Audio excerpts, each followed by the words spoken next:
नमस्कार, स्वागत है आपका। मैं हूं आपके साथ राधिका चौधरी और आप देख रहे हैं आज के मेहमानों का बहुत बहुत स्वागत है।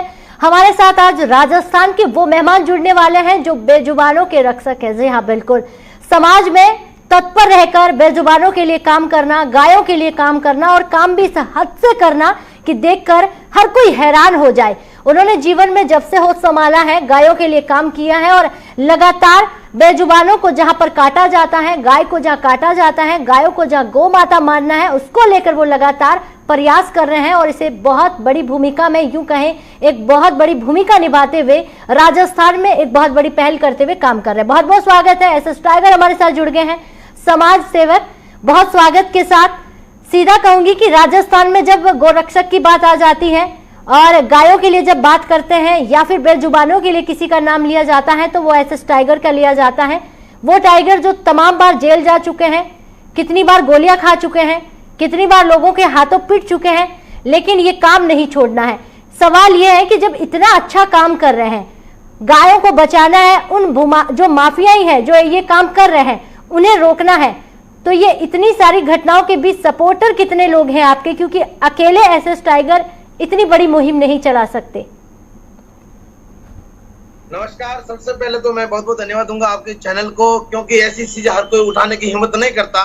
जो चीज आपने उठाई है वो चीज हर कोई उठाने की हिम्मत नहीं करता, इसलिए मैं आपके इस चैनल को बहुत बहुत धन्यवाद दूंगा। और एसएस टाइगर अकेला नहीं है, अकेला एसएस टाइगर कभी भी कुछ नहीं कर सकता। इसलिए मेरे साथ सबसे पहले तो 100 करोड़ हिंदू भाई बहनों का सपोर्ट साथ है। उसके अलावा मेरे ऊपर सबसे बड़ा आशीर्वाद है मेरे गुरुवर जगदीश गोपाल जी महाराज एवं गौरक्षा में मेरे गुरु सतीश कुमार शर्मा जी जो प्रधान जी हमारे गौरक्षा दल के मुखिया है, उनका आशीर्वाद मेरे साथ में है, उनका सपोर्ट मेरे साथ में है। बाकी इस देश के जो युवा है जिसके दिल के अंदर गौ माता के प्रति श्रद्धा और प्रेम है, कुछ कर गुजरने का जो जज्बा है, वो सारे के सारे लोग कंधे से कंधा मिलाकर मेरे साथ में, पूरे देश के सभी नौजवान मेरे साथ खड़े हैं। जी ठीक है। बहुत साधारण से सवाल होंगे कि बहुत सारे ऐसे काम हैं जो लोग अपनी पहचान बनाने के लिए करते हैं। आपने वो काम चुना जिस पर लोग चलना तो बहुत दूर की बात है, उसके लिए सोचा भी नहीं जाता कि ये तो एक छोटा सा काम है, लेकिन गौ रक्षा ये बहुत बड़ी बात हो जाती है कि गाय माता है जिसे पूजनीय माना जाता है। आज भी हजारों नहीं लाखों की तादाद में गाय काटी जाती हैं, न जाने कैसे कहाँ उनके पास ये पहुंच जाती हैं। इतनी तमाम सरकारें आती हैं, बदल जाती हैं, लेकिन फिर भी इसके लिए कोई बड़ा कानून जिसको कहते हैं कि एक बनना चाहिए। हर किसी को एक डर होना चाहिए कि गाय हमारी माता है, उसको काटना, उसका बिजनेस करना और एक बहुत बड़ा गलत है और ये एक बड़ा अपराध है। लेकिन आप लोगों को कैसे जागरूक कर रहे हैं? सबसे पहले तो मैं यही जानना चाहूँगी कि इस मुहिम में किस तरह लोगों को आप जोड़ रहे हैं और लोगों को कैसे जागरूक कर रहे हैं ताकि आगे से आगे ये चेन एक बड़ा चेन बनकर सामने आए। देखिए मैडम, मैंने 2005 में इसमें कदम रखा था गौरक्षा में, और 2005 से लगाकर 2007 में मैंने गौरक्षा कमांडो फोर्स का गठन किया था। हमारा जो मुहिम है कि हम लोगों को कैसे जोड़े, तो पहले खुद कार्य करके दिखाना पड़ेगा, लोग तभी हमसे जुड़ेंगे। तो हम क्या करते हैं, गांव गांव जाते थे पहले, अब तो बड़ा लेवल का काम शुरू हो गया है। पहले गांव गांव जाते थे, गांव में दिन में लोगों के कार्यकर्ताओं की बैठक लेते थे, सबको बुलाते थे, इकट्ठा करते थे और उनको समझाते थे कि गावो विश्व मात्र गाय हमारी राष्ट्र की माता है, राष्ट्र की धरोहर है, सनातन संस्कृति की जड़ है। और इस देश की जड़ को काटने के लिए बड़े पैमाने पर, बड़े लेवल पर बहुत सारे लोग उसमें लगे हुए हैं। तो दिन में उनको समझाते थे। गौ माता की कृपा से कम पढ़ा लिखा हूं मगर बहुत कुछ मतलब बोल सकता हूं, समझा सकता हूं।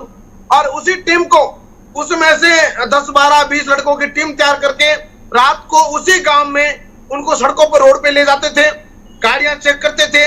कई तस्करों की गाड़ी मिली, उसको पकड़ के पुलिस के हवाले करना या फिर पिटाई कर देना।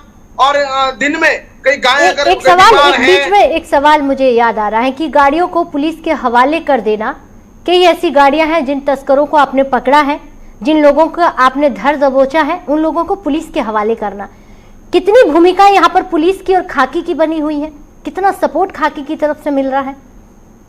बात करें पुलिस प्रशासन की तो मुझे लगता है 5% पुलिस प्रशासन के लोग जो हैं वो दिल से कार्य करते हैं। कितने? 5% दिल से कार्य करते हैं गौरक्षा के लिए।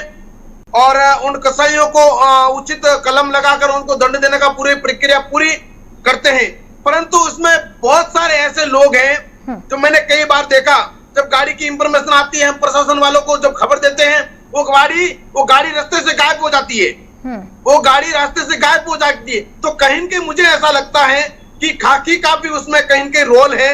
देखो, बिना रोल कुछ नहीं हो सकता। मैं आपको जानकारी के लिए बता दूं, अभी लॉकडाउन लगा हुआ है और शुरुआती लॉकडाउन में इतना स्ट्रिक्ट लॉकडाउन था कि कोई व्यक्ति, कोई परिंदा पार नहीं कर सकता, घर से बाहर नहीं निकल सकते थे जी। उस समय इस भारत की सड़कों पर गाय की तस्करी हुई है, गाय की गाड़ियां गई है।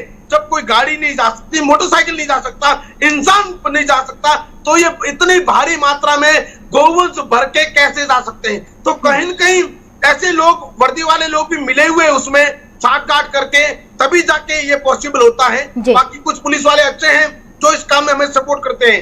रही बात, आपने पहले कहा राजनेता का, आपने कहा राजनीति का, तो राजनीति जो है वो केवल गाय के नाम पर राजनीति कर रहे हैं। कोई भी पार्टी हो, बीजेपी, कांग्रेस, सपा, बसपा, आम आदमी में, हमें किसी भी राजनीतिक पार्टी पर इतना विश्वास नहीं है। हालांकि हम व्यक्तिगत नरेंद्र मोदी पर विश्वास करते हैं। इन राजनेताओं ने गाय को केवल एक चुनावी जरिया बना रखा है। जब चुनाव का माहौल आता है तब गाय और फलाना और ढिमका और आगे ले जाते हैं। चुनाव खत्म हो गया, जीत गए, अपनी अपनी तिजोरियां भरने में लग जाते हैं। ठीक है, एसएस टाइगर जी, आपका गुस्सा लाजमी है, क्योंकि जो पीड़ा आप बहुत करीब से गायों के लिए देख रहे हैं, हजारों गाड़ियों को आप जब गायों से लदा हुआ देखते हैं, हजारों गायों को कटते हुए देखते हैं, तो कहीं ना कहीं वो अंदर से आत्मा दहल जाती है। मैं समझ सकती हूँ, लेकिन यहाँ पर एक आपके लिए ये भी सवाल हो जाता है कि समाज में आपने इतनी बड़ी पहल की है कि हम गायों को बचाने के लिए एकजुट हो जाए और एक गाय को बड़ी भूमिका, एक बड़ा पद, एक बड़े नाम के साथ सम्मानित किया जाए, लोग इससे डरे और इसे पूजनीय माने। इसमें 2005 के बाद 2020 खत्म होने को आया है। कितने लोग इसके प्रति जागरूक हो पाए हैं, कितने लोग समझ पाए हैं? लाखों लोग। आपको बता दें मैडम, 2016 और 2018 में जब दिल्ली में आंदोलन हुआ था तो 10-10 लाख की जनता को हम लोग लेके गए थे दिल्ली और बहुत बड़े लेवल पर आंदोलन किया था हमने। परंतु 2014 के बाद में देश के अंदर बीजेपी का राज है और बीजेपी सरकार ने हमारी कहीं तक नहीं सुना, बिल्कुल हमें नजरअंदाज किया। गौरक्षा को हमने 2 बार आंदोलन किया और जनता भारी मात्रा में जागरूक है। अभी मुझे पता है, जब मैंने कदम रखा था लोग मुझे पागल कहते थे, मगर आज जहाँ गाय की बात होती है, फेसबुक खोलो, गाय का ना फोटो, कुछ भी सोशल साइट देखो, कहीं भी देखो, गाय गाय करते लोग कर रहे हैं। गाय को लेकर काफी कुछ जागरूकता आई है और हमें आगे भी विश्वास है कि जो मुहिम मंगल पांडे ने छेड़ी थी, जो मुहिम संत श्री कृपाति जी ऋषि ने छेड़ी थी, उसी मुहिम को लेकर हमारे गुरुदेव सतीश कुमार शर्मा से लगाकर, जगदीश गोपाल जी से लगाकर, ये एसएस टाइगर इस मुहिम को मरते दम तक हम लोग इस जंग को जारी रखेंगे। जब तक इस देश के अंदर गौ माता को राष्ट्रीय माता के पद पर सुशोभित नहीं करेंगे, तब तक हम सहन से नहीं बैठेंगे। हमने सब कुछ त्याग कर दिया अपना, हमें सब कुछ त्याग कर दिया। हमें केवल और केवल जीना है तो गौरक्षा के लिए और मरना है तो गौरक्षा के लिए। जी बिल्कुल। तो कहीं ना कहीं गौ माता को एक राष्ट्र के नाम से संबोधित किया जाए और कहीं ना कहीं उसे एक बड़े पद तक ले जाने के लिए जो आपने संघर्ष किया है, आपने बताया कि 2005 से 2020 आ गया, लाखों नहीं करोड़ों लोगों ने आपने जगाया है, लोग अब समझ पा रहे हैं, लोग जुट पा रहे हैं। तो कहीं ना कहीं ऐसा एक बहुत बड़ी एक चीज आ जाती है कि आप क्या चाहते हैं, क्योंकि एसएस टाइगर की जो पूरी टीम है, ये राजस्थान में एक बहुत बड़ी मुहिम है, जिसके बारे में जब मैंने पढ़ा, जाना, तब समझा, तब समझ में आया कि एक बहुत बड़ी मुहिम है जो राजस्थान में ये काम कर रही है। लोग अलग अलग काम कर रहे हैं समाज सेवी के तौर पर। आपने इस मुहिम को लेकर, इस समाज सेवा के तौर पर इसे आगे बढ़ाना चाहा, लेकिन ऐसे में आपको क्या लगता है कि समाज में ऐसी कौन सी धारणाएं जो बनी हुई है, हमें कौन सी कुरीतियां हैं, कौन सी ऐसी रूढ़िवादियां हैं जिन्हें खत्म करना है और हमें समाज को एक नया चेहरा, एक नया आईना दिखाना है? आपके नजरिए से गौरक्षा के साथ साथ समाज के साथ आप काम करते हैं, क्या चीजें हैं जो समाज में बदलना बहुत जरूरी है? सबसे पहली हमारी जो मिशन है, जिसमें हमने मिशन में एक नारा लगाया कि जातिवाद छोड़ो, हर हिंदू को जोड़ो। राजस्थान ही नहीं, गौरक्षा कमांडो फौज पूरे देश भर में कार्य कर रही है और सबसे बड़ा देश क्या, मैं समझ नहीं पाई, हिंदू मुस्लिम एक है? नहीं, बिल्कुल नहीं। मैं मुसलमानों को एक नहीं मानता, देखिए मैं ऐसे टाइगर जी सवाल पूछा उसका जवाब, ठीक है, आप चेंज मत करिएगा। क्या समाज में ऐसी चीजें हैं जिन्हें हमें बदलना है, जिन्हें हमें समझना है? जी सबसे पहले ये है कि लोगों के अंदर जो जातिवाद का जहर कुछ राजनेताओं ने घोल के रखा है, मैं चाहता हूं कि जातिवाद का जहर जो ये खत्म हो जाए और सभी हिंदू, सभी सनातनी जो गाय को मां मानते हैं, जो इस मां भारती को अपनी मां मानते हैं, राष्ट्र से प्रेम करते हैं, उन सारे लोगों को एक भगवे के नीचे आना पड़ेगा। अगर धर्म को बचाना है तो एक भगवे के नीचे आना पड़ेगा। समाज में सबसे बड़ा बदलाव, अगर कोई लोग जातियों के हिसाब से, कहीं मैंने सुना, कई जगह देखा कि दलितों के बीच में राजनीति करना, क्षत्रियों के, ब्राह्मणों के, ऐसी राजनीति करके लोगों को बांटने का कुछ लोग कार्य कर रहे हैं। तो ऐसे लोगों को जवाब देना पड़ेगा। जो भी जाति के नाम पर हमें बांटने के लिए आए, उनको जूते मार के भगाओ। और हिंदू टाइगर जी, आप एक नेशनल चैनल पर बैठे हैं, आप अपने गुस्से पर थोड़ा कंट्रोल करिएगा। वो अच्छी बात है, जो समाज को समझनी है वो अच्छी बात है, जो आप कर रहे हैं वही बातें करिएगा। लेकिन सवाल यह है कि जब आप समाज में इतने सारा काम कर रहे हैं, और हम भी चाहते हैं कि समाज में ऐसे अच्छे लोगों को एक अच्छे मंच पर उनकी आवाज सुनी जाए, लोगों तक पहुंचाया जाए, तमाम लोग वो आपके साथ जुड़े जो इस तरह आप अच्छे काम कर रहे हैं। लेकिन कहीं ना कहीं आपको लगता है कि ऐसी चीजों को छोड़कर एकता के साथ हमें सबको आगे बढ़ना होगा। पूरे भारत को, पूरे तमाम देश की हम जब बात करें, पूरा राष्ट्र एक साथ होकर जब आगे बढ़ेगा तो खूबसूरत सोने की चिड़िया कहा जाता है, भारत का निर्माण होगा।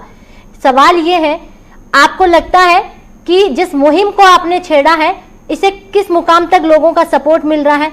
क्या लग रहा है कि आने वाले कितने टाइम तक आप एक अलग पहचान इसके लिए बना पाएंगे, एक अलग दर्जा गौरक्षा को दिला पाएंगे? देखिए, आपने जैसे कहा, सबसे पहला आपकी जो बात का जो तरीका है मैं समझ गया हूं। मैं उन सभी लोगों का स्वागत करूंगा, उन सभी धर्मों का स्वागत करूंगा, उन सभी व्यक्तियों का स्वागत करूंगा जो मेरी गौ माता को मां माने, जो मेरी बहन को बहन माने, जो मेरे राष्ट्र को अपना राष्ट्र माने, जो भारत देश से प्रेम करे, उन सभी धर्मों का मैं स्वागत करूंगा, दिल से लगाऊंगा। परंतु कोई व्यक्ति अगर हिंदुस्तान में रहकर भारत विरोधी नारे देगा, गाय को काट के खाएगा, मेरी बहन को बुरी नजर से देखेगा, उन ऐसे व्यक्तियों की हमें जरूरत नहीं है। दूसरी बात, इस देश के अंदर जब तक मैंने आपको पहले भी कहा है कि जब तक ऐसे टाइगर के अंदर खून का एक एक कतरा बहेगा, तब तक ये जंग जारी रहेगी। और इस देश के हर व्यक्ति को, देखिए, उसमें कहीं न कहीं हिंदू भी जिम्मेदार है। आज राजस्थान के अंदर गाय को कुल्हाड़ी मार देना, राजस्थान के अंदर गाय को किसाइयों को बेच देना, तो नहीं, आपको क्या लगता है? एसएस टाइगर जी, आपने ये बात बहुत सही कही और आपने कहा कि मैं समझ रहा हूं आप जिस तरह बता रहे हैं। देखिए, हर किसी को आजादी है बोलने की, अपनी बात रखने की, लेकिन हम सीधा किसी को टारगेट नहीं कर सकते, क्योंकि एक ऐसा मंच होता है जिसमें आप दुश्मन की भी बात सुनेंगे और सही है उसकी भी बात सुनेंगे, उसके बाद में आपको जो फैसला है वो लिया जाएगा। लेकिन अगर हम यहाँ की बात करें, आपने कहा तो हिंदू भी जिम्मेदार है, क्योंकि ऐसा नहीं, आप एक इतिहास का उठाकर देखिए, बहुत सारे ऐसे तस्कर मिल जाएंगे जो हिंदू है। आप उनको भी तो हमें समझाना होगा, उन्हें भी जगाना होगा। बिल्कुल, मैंने यही बात कही है कि कहीं न कहीं हिंदू जिम्मेदार है, और उसमें वो हिंदू जिम्मेदार हैं जो चंद पैसों के खातिर बिक जाते हैं। और भारत के इतिहास में गद्दारों की कमी नहीं है। भारत के इतिहास में चंद पैसों से और छोटी कुछ भी चाटुकारी करने से लोग बिके हुए हैं, कई सदियों से बिकते आए हैं। तो ये वो लोग हैं, चंद पैसों में बिक जाते हैं, अपनी माँ को कत्ल खाने तक पहुंचाते हैं और कसाईयों तक बेचते हैं। तो कहीं न कहीं उसमें हिंदू भी जिम्मेदार है, मैं इस चीज को स्वीकार करता हूँ। जी बिल्कुल। लेकिन समाज सेवक जी, एक सवाल होगा इस दौरान लॉकडाउन और कोरोना के बीच, क्योंकि जब सब लोग घरों के अंदर बंद थे तो सुनने में आ रहा था कि एसएस टाइगर रात को सड़कों पर पहरा दे रहे हैं, वो तमाम गाड़ियों को चेक कर रहे हैं, वो सो नहीं रहे हैं, वो अपनी नींद छोड़कर तमाम अपनी टीम के साथ कि कोई ऐसा काम ऐसे समय में ना कर रहा हो। तो कितने लोग हैं जो आपको लगा कि इस वक्त लॉकडाउन और कोरोना के बीच भी ये काम करते हुए नजर आए? लॉकडाउन में मैंने देखा है कि सिर्फ 1% लोग होंगे, 1% मान सकता हूं मैं, 1% लोगों के दिल में गाय के प्रति चिंता थी, जो दिल से गाय से जुड़े थे। हमने पूरा लॉकडाउन में सड़कों पर गश्त करना, और जो लॉकडाउन में गलियों में, बाजार में प्लास्टिक पन्नी खा के जो गाय मर रही थी, तो हमने एक मुहिम छेड़ी कि कोई भी गौ माता प्लास्टिक पन्नी खा के नहीं मरे। उस समय मैं मध्य प्रदेश के हरदा में था, और हरदा के अंदर एक बड़े मुहिम के तौर पर हमने हर रोज 20 टन, 30 टन, 15 टन फल फ्रूट सब्जियां जनता के सहयोग से, लोगों के सपोर्ट से खरीद कर हमने उन गौ माता को रात को 7 से लेकर 12 बजे तक रात को खिलाना, जगह जगह पानी की टंकी रखवाना। यानी कि देखो, लॉकडाउन में लोगों की सेवा करने वाले तो बहुत सारे बड़े बड़े लोग खड़े हो गए, फिल्म स्टार और नेता, और पैकेट बांट बांट के फोटो खिंचवाना, जरा सा बिस्किट पकड़ा के फोटो खिंचवाना, 1-2 रुपए का मास्क पकड़ के फोटो खिंचवाना। कुछ फोटो तो आपकी भी है, वो लोग खाना खिलाते हुए, लोगों की सेवा करते हुए, फोटोग्राफी तो आपकी भी है। जी बिल्कुल। मैं वही कहना चाह रहा हूँ, ऐसे यानी कि इंसानों की सेवा करके फोटो खिंचाने वाले बहुत लोग हैं।